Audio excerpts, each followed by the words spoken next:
আমি একটা কথা বলতে পারি যে চলো একটা ম্যাচ জিতেছি আর একটা ম্যাচ এটা তো রিজার্ভ নিয়ে তো আমরা আলাদাভাবে কিছু বলার নেই, কেন যথেষ্ট ভালো টিম। চলো নেক্সট ম্যাচ তো আফগানিস্তানের এটা ফার্স্ট ম্যাচ জিতা, সেকেন্ড ম্যাচ হার, তো আমি মনে করি চলো ট্রাই করতে হবে, কোনো ব্যাপার না। পুরো ভারতবাসী আমরা ভাইয়ের পাশে আছি। তবে এতক্ষণ যে আটকে রেখেছিল এটাই অনেক, এটাই অনেক, এটাই অনেক। নেক্সট ম্যাচ আফগানিস্তানের সঙ্গে দেখা যাবে, টাফ ম্যাচ। ধন্যবাদ নমিতা, থ্যাংক ইউ করছি। হ্যাঁ নমিতা, ইস্ট বেঙ্গলের ডার্বির নায়ক দিমিত্রি দিয়ামন্তকসকে আজকে একটু আগেই ছেড়ে দিয়েছে ইস্ট বেঙ্গল, গোটা বিষয়টি কীভাবে দেখছেন? আমি জানি না কারণটা কী, কারণটা জেনে আমি হয়তো বলতে পারবো, আমি কিন্তু ফেসবুকে দেখলাম, ছেড়ে দেওয়ার কারণটা কি আমি জানি না, কারণ সামনে আসছিল যদি হয়, এখন আজকে মনে হয় ডিসিশনটা আছে এখনও। হ্যাঁ, তো যদি খেলে তাহলে আমার মনে হয় ছেড়ে দেওয়াটা আমার মনে হয় বোকামি হয়েছে।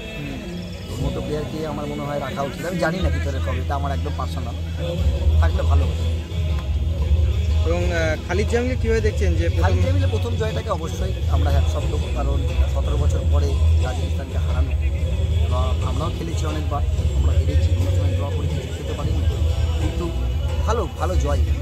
তারপর আজকে তো অলরেডি খেলছে ইন্ডিয়ান টিম, আমি লাস্ট দেখেছিলাম 0-0 ছিল, গোললেস চলছিল, আমি আশা করবো যে এই ম্যাচটাও জিতবে। আর মোহনবাগানের রবসন যোগ দিয়েছে, গ্রেগ স্টুয়ার্ডের জায়গাটা কি নিতে পারবে বলে মনে হয়?